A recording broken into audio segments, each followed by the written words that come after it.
Good morning everyone, welcome back to my channel. কেমন আছো সবাই? আই হোপ সবাই খুব ভালো আছো। এখানে সকাল সকাল ভাবছো কি প্যাক হচ্ছে। অ্যাকচুয়ালি পাপার আজকে একদম ক্লোজ ফ্রেন্ডের মেয়ের বিয়ে, আমাদের ফ্যামিলি ফ্রেন্ডও বলতে পারো। তো তার বিয়েতেই কি গিফট দেওয়া হচ্ছে ওটাই প্যাকিং চলছে। তো পাপা দিচ্ছে হলো বাজাজের একটা ওটিজি, যেটা দাদা নিয়ে এসেছে। আর এখানে আমি সামান্য কিছু সবাই রেডি হয়ে বেরিয়ে পড়েছি। পেছনে আছে মা আর পাপা আসছে। পাপা উপরে অ্যাকচুয়ালি তালা লাগাচ্ছে। চলো বিয়ে বাড়ি যেতে যেতে কথা হচ্ছে। পাপাও চলে এসছে গিফট নিয়ে। দাদা নিশ্চয়ই এসেছিলো গাড়িটা ধোয়ার জন্য, গাড়ি ধোয়াও হয়ে গেছে। চলো, এখানে সবাই খুব গল্প করতে করতে মজা করতে করতে আমরা যাচ্ছিলাম। কপিরাইটের ভয় এখানে তো অরিজিনাল ভয়েস দিতে পারছি না, কারণ দাদা গান চালাচ্ছিল। অনেক দিন পর ফুল ফ্যামিলি আমরা বেরিয়েছিলাম। আর এখানে যেতে যেতেই সোনা ঘুমিয়ে পড়েছিল গাড়িতে। ও একেবারে ডেস্টিনেশনে গিয়েই উঠেছিল, মানে যে ব্যাঙ্কোয়েটে আমরা যাচ্ছি ওখানে গিয়ে উঠেছিল। রাস্তাটা ভীষণ সুন্দর লাগছিল। আর বরানগর সাইডে না একটা মেলা বসেছিল। আমি দাদাকে বলছিলাম, দেখ বিয়েবাড়ি যাওয়ার না হলে মেলাটা কিন্তু ঘুরে যেতাম। খুব সুন্দরভাবে সাজিয়েছিল, যেটা দেখতে অসাধারণ লাগছিল। ফ্যামিলি টাইম স্পেন্ড করতে কার না ভালো লাগে। আমাদের যদিও চারজনের একসাথে বেশ একটা বাইরে যাওয়া। ফাইনালি এবার আমরা ভেন্যুতে এসে পৌঁছেছি।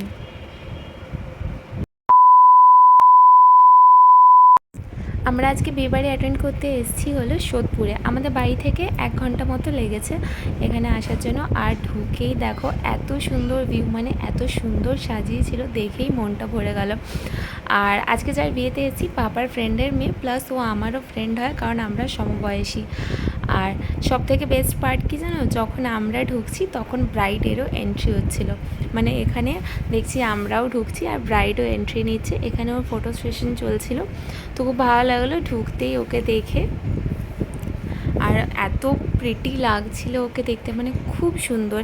এই দিনটা একটা মেয়ের কাছে ভীষণ স্পেশাল হয়। আর স্পেশাল দিনে এত সুন্দর যদি সাজানো হয়, কার না ভালো লাগবে। তো এখানে আমি দাদাকে বললাম একটু দাঁড়া, ওকে দেখে নিই তারপর।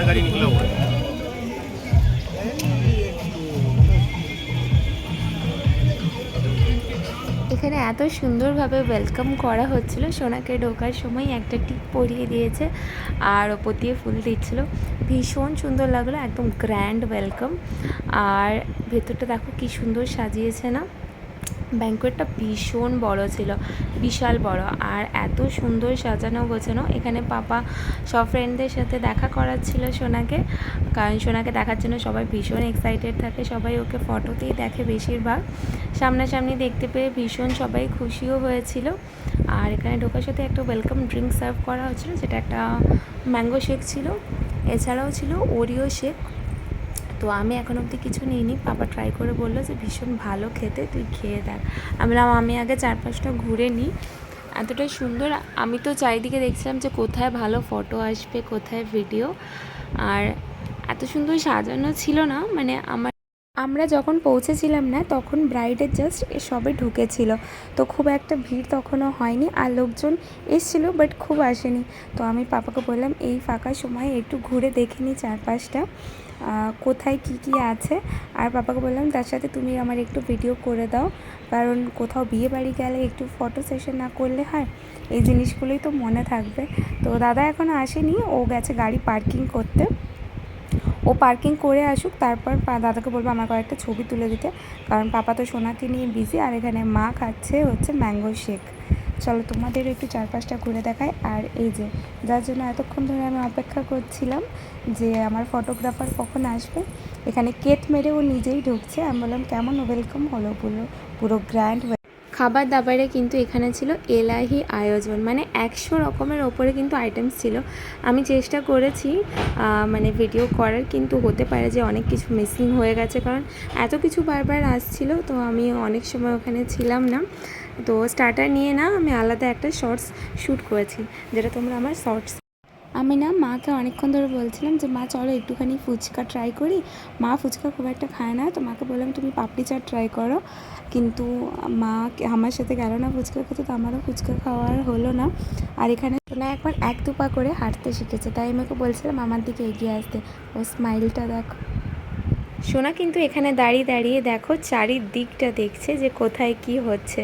ও এই লাইট মিউজিক সবই ফিল করতে পারছে, তো ও ভীষণ মজা পেয়েছে। আর এখানে মা পাপা সবাই ফিশ ফ্রাই ট্রাই করছিল, যেটা খেতে অসাধারণ হয়েছিল, আমি নিজেও ট্রাই করেছি। আর তাছাড়াও এখানে কাবাব সার্ভ করছিল, আমি পাপার থেকে একটা হরিয়ালি কাবাব খেয়েছিলাম, খুব ভালো ছিল।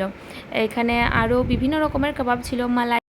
আমি চারিদিকটা ঘুরে দেখছিলাম, আমি যদি তোমাদের সাথে এখানে আমার অরিজিনাল ভয়েসটা শেয়ার করতে পারতাম তাহলে বেশ ভালো হতো, কারণ ব্যাকগ্রাউন্ডে এত সুন্দর মিউজিক চলছিল যে মানে ভীষণ সুন্দর লাগছিলো, কিন্তু কপিরাইট। দাদা এখানে মাশরুম ট্রাই করছিল, আর এখানে ছিল ওরিও শেক, এখানে দই বড়া, স্যালাডস, বিভিন্ন রকমের আইটেম, এত আইটেম ছিল যে আমি তো সব কিছু ট্রাই করতে পারিনি। দাদা টুকটাক ট্রাই করেছিল, তো আমাকে বলছিল খুব ভালো খেতে, ট্রাই কর। मेन कोर्स है। हाँ ये पूरा आपको कोई भी अच्छा हाँ और एक नॉर्मल स्प्राइट दीजिए।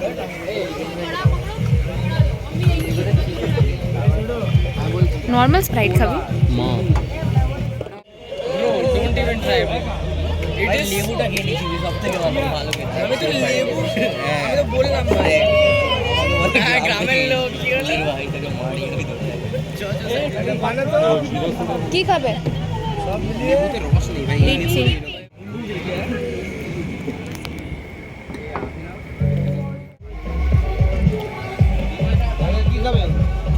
পুদিনা।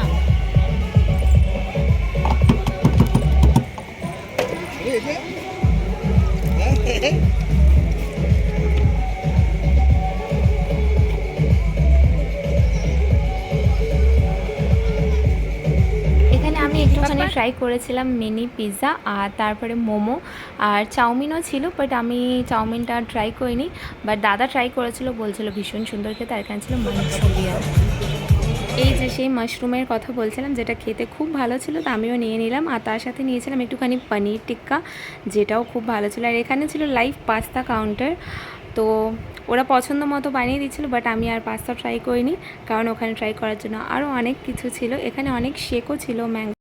চলো এবার একটু মালাই কাবাব ট্রাই করি, আর তার সাথে নিয়ে নেব স্প্রিং রোল। স্প্রিং রোলটাও ভীষণ ভালো ছিল। আর চলো এখন একটুখানি ফাঁকা হয়েছে, তো আমি ভাবলাম তোমাদের সাথে একটু এন্ট্রান্সটা শেয়ার করে দিই, কারণ এরপরে বরযাত্রী ঢুকে যাবে, তো ভীষণ ভিড় হয়ে যাবে, তখন ঠিক করে দেখাতেও পারবো না। এখানে ওদের প্রি ওয়েডিং না, এটা ওদের এঙ্গেজমেন্টের ফটো, যেটা বাইরে লাগানো ছিল, যেটা ভীষণ সুন্দর লাগছিল দুজনকেই দেখতে। আর এখানে এন্ট্রান্স তো ঢুকেই ভীষণ সুন্দর সাজানো ছিল চারিদিকটা। চলো এবার কিন্তু আমার ফেভারিট জিনিস চলে এসেছে, গোল্ডেন ফ্রাইড প্রন, এটা কিন্তু ট্রাই করতেই হবে। আর এবার চলো যাই, অনেকক্ষণ খাওয়া দাওয়া করেছি স্টার্টার, এবার একটু যাই গিফট দেওয়ার জন্য, কারণ ব্রাইড তখন ভেতরে ছিল, তো কাকিমা বললো একটু পরে ব্রাইড যখন আসবে তখন ওর হাতেই গিফটটা দিতে। তো চলো এবার ভেতরে যাওয়া যায়। কাকিমাদের সাথে দেখা হচ্ছিল, আর সবার সাথে একটু করে কথা বলছিলাম, কারণ সোনাকে অনেকে দেখেছে অনেকে দেখেনি, তো আজকে দেখছে। আসো তোমাদের সাথে ব্রাইডের দেখা করাই।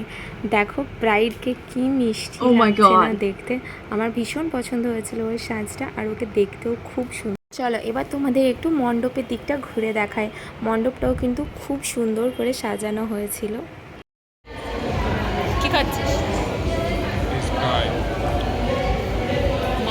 চলো এবার এখান থেকে বাইরে যাই, কারণ কাকু ডাকছে, বরযাত্রী ঢুকে গেছে। চলো বরকে দেখে আসি এবার।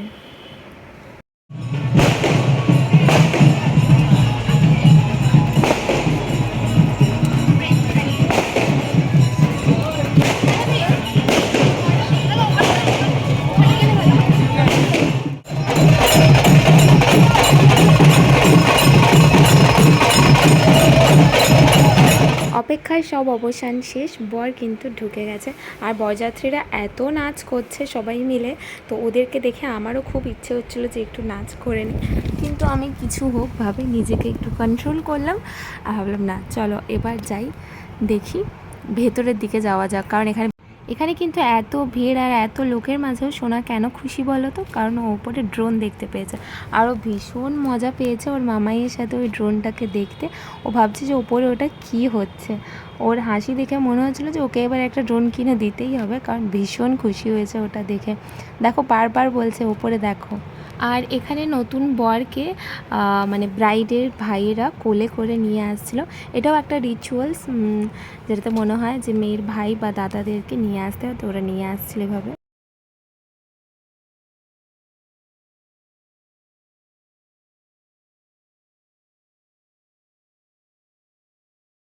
এখন এই জায়গাটায় এত ভিড় কেন বলো তো, কারণ এখানে হবে এবার নতুন জামাই বা গ্রুমের এন্ট্রি। এত গ্র্যান্ড এন্ট্রির ওখানে আয়োজন করা হয়েছিল, নাচ গান সব কিছুর মাধ্যমে মানে তাকে স্পেশাল ফিল করানো হচ্ছিল। আসলে ব্যাকগ্রাউন্ডে যদি মিউজিক, কারণ গানের মাধ্যমে এখানে বোঝানো হচ্ছিল যে জামাই তুমি কতটা স্পেশাল এই পরিবারের জন্য আর আমাদের মেয়ের জন্য।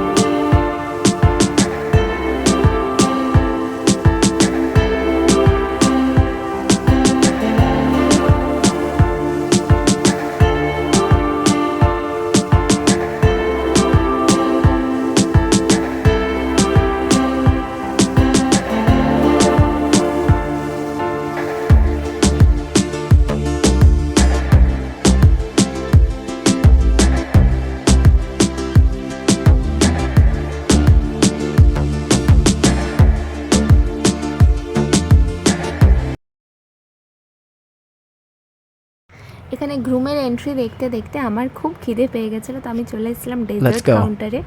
আর এখানে ছিল হট গোলাপ জামুন, তার সাথে জিলেবি, রাবড়ি, আর ছিল একটা হালুয়া, আর ছিল মাখা সন্দেশ, কুলফি আর আইসক্রিম। চলো এই কুলফিটা খেতে খেতেই আবার ওইদিকে যাই, দেখি যে কী হচ্ছে। ওয়াও, এখানে কিন্তু এসে দেখি জামাইয়ের মানে এন্ট্রির তো কোনো শেষই নেই, কারণ এখানে অনেক কিছু আয়োজন করা হয়েছিল ব্রাইড এবং গ্রুম দুজনের জন্যই। তো গ্রুমের এন্ট্রি এখনও চলছে আর এখানে ওর ফটো সেশন স্টার্ট হয়ে গেছে।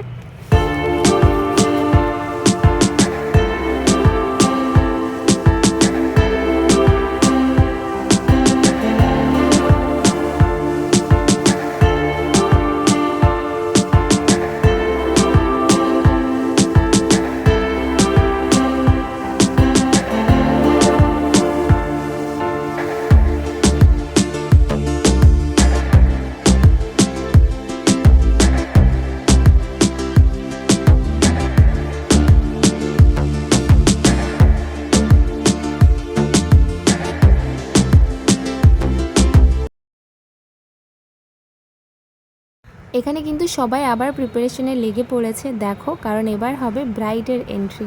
তো আজকে যার স্পেশাল দিন তার গ্র্যান্ড এন্ট্রি তো হতেই হবে। গ্রুমের এন্ট্রি অলরেডি হয়ে গেছে, এবার হবে ব্রাইডের এন্ট্রি। তার জন্যই এখানে সবাই লাইন দিয়ে দেখো সেজে দাঁড়িয়ে পড়েছে, আর ওর বাড়ির সবাই কিন্তু ওকে আস্তে আস্তে করে নিয়ে আসছে।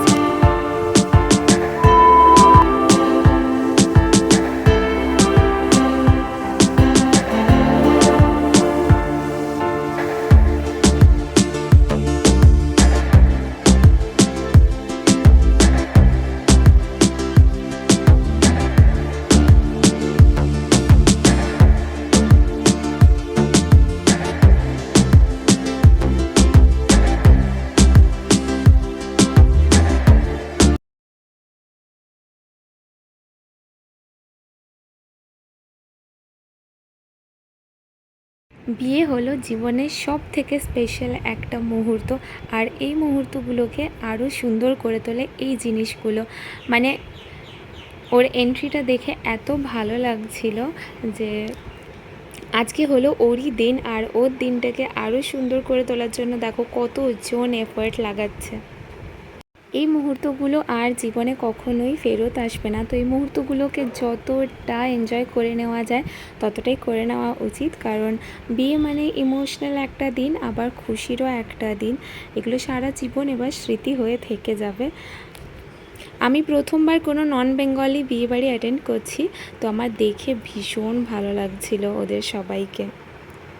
ব্রাইডের এন্ট্রির সময় আমি সাধারণত দেখেছি যে তার চারপাশে হয় তার বোনেরা থাকে বা তার বন্ধু বান্ধবরা, কিন্তু এখানে দেখলাম ওর দুপাশে ওর বাবা মাকে নিয়ে আসছিল, যেটা দেখে ভীষণ ভালো লাগলো। কাকু কাকিমা একটু ইমোশনালও হয়ে পড়েছিল, এখানে ওদেরকে দেখলে বুঝতেই পারবে, কিন্তু খুব ভালো লাগছিল দৃশ্যটা দেখে। বাবা মা নিজের মেয়েকে না মানে রাজকন্যার মতো করে বড় করে, আর একদিন হঠাৎই এই রাজকন্যাকে অন্য কারোর হাতে তুলে দিতে হয়, যেটা ভীষণ কষ্টদায়ক। কিন্তু এই রাজকন্যাকে যে এত সুন্দর রাজকীয়ভাবে নিয়ে আসা হচ্ছিল সেটাই ছিল ভীষণ ভালো। ওদেরকে দেখে আসলে আমার নিজের বিয়ের কথা মনে পড়ে যাচ্ছিল, যে ওই মুহূর্তগুলো কতটা ইমোশনাল ছিল, যখন আমার মা বাবাও ঠিক এই জায়গাতে ছিল আর আমি ওই জায়গায় ছিলাম। তো সবকটা আমার নিজেরও বিয়ের স্মৃতিগুলো আমার মনে পড়ছিল, কারণ বেশি দিন তো হয়নি, সবে 2 বছর হয়েছে। তো আমি এই দিনের ফিলিংসটা না ভীষণ অদ্ভুত। একদিকে একটা নতুন জীবন শুরু হয়, একটা নতুন জার্নি, আর একদিকে নিজের বাবা মা মানে পুরো পরিবারকে ছেড়ে যাওয়ার যে দুঃখটা, ওটা মানে ভাষায় হয়তো প্রকাশ করাই যাবে না। যাই হোক, এখন নিজের বিয়ে মনে করতে করতে ওর বিয়েটাও এনজয় করে নিই, চলো।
এখানে আসলে এত ভিড় হয়ে গেছিলো না, তো আমি ভিডিও করতেই পারছিলাম না, কিন্তু তাও আমি তোমাদের সাথে সবটাই শেয়ার করব বলে আমি কোনো মতে ভিড় থেকে একটু একটু জায়গা বের করে গেছিলাম সামনের দিকে।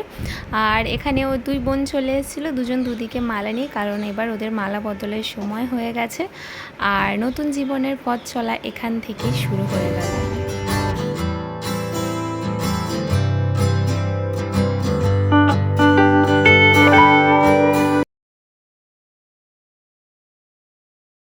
আর ওদের মালা বদল দেখতে দেখতেই দেখি সোনা ঘুমিয়ে পড়েছে, কারণ রাত বেশ অনেকটা হয়েছে, এখনও আমাদের খাওয়া দাওয়াই হয়নি। চলো এবার খাওয়া দাওয়া করতে যাই। মা, এগুলো খাবে কিছু? কি খাবে? নান? আসছে দাদা, দাও নান একটা না, এখানে নান দেবে।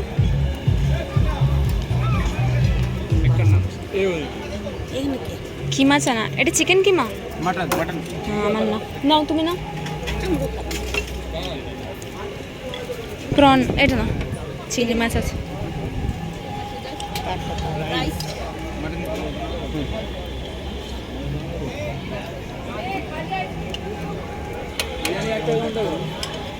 মটন বিরিয়ানি না, সব মটন। তুমি বিরিয়ানি, সবাই খেতে বসে পড়েছে। কেমন খাচ্ছ মা? আর একটু চিংড়ি নিবি? এত খাবার আইটেমই শেষ হচ্ছে না। এখানে শুনে শুয়ে সোনা ঘুমাচ্ছে, চলো ঘুম পাড়ি তারপর আমি খাবার খাবো। হ্যাঁ মাথা ভালো রাত্রেবেলা কি দেখবি বল? হ্যালো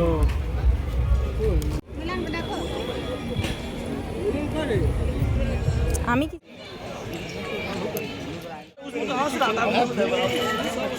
আমার না স্টার্টার খেয়ে পেট ভরে গেছিলো, তো আমি মেন কোর্সে সেরকম কিছু খেতেই পাইনি, শুধু দুটো চিংড়ি মাছ খেয়েছি ব্যাস। আর মা বললো পান খাবে, তো এখানে চলে এসেছি মায়ের জন্য পান নিতে।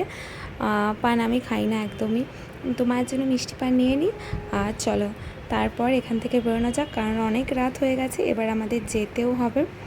দেখো একটা রাতের জন্য এত কিছু আয়োজন, আর তারপর ব্যাচ সব ফাঁকা। আস্তে আস্তে এবার সবাই বেরিয়ে যাচ্ছে, ওরা বিয়েতে বসবে, ওদের বিয়ের লগ্ন রাত্রে, বেশ অনেকটা রাত্রেই আছে। তো বিয়ে তো আর দেখা হবে না, কারণ সোনাকে নিয়ে এসেছি, সোনা অলরেডি ঘুমিয়ে পড়েছে। এবার আমাদের যেতেও হবে, 1 ঘন্টা মতো লাগবে আমাদের এখান থেকে বাড়ি যেতে। চলো এবার এখান থেকে যাওয়া যাক। দেখা হলো, প্লাস পাপার সমস্ত বন্ধুদের সাথে দেখা হলো, যাদের সাথে আগে অনেক মজা করতাম, অনেক ঘুরতাম। 1 hour later. ব্লগটাকে এবার এখানেই শেষ করছি, বাড়ি চলে এসেছি সবাই। সোনা শুয়ে পড়েছিল, উঠেও গেছে। চলো, বিয়ে বাড়ি খুব ভালো কেটেছে, তোমাদের সাথে পুরোটা শেয়ার করব। খুব সুন্দর একটা রাত কেটেছে, অনেকটা রাত হয়ে গেছে, এখন প্রায় 1টা বাজে। চলো এবার ব্লগটাকে এখানেই শেষ করছি। ভিডিওটা ভালো লাগলে একটা লাইক আর সাবস্ক্রাইব করে দিও আমার চ্যানেলকে। দেখা হচ্ছে।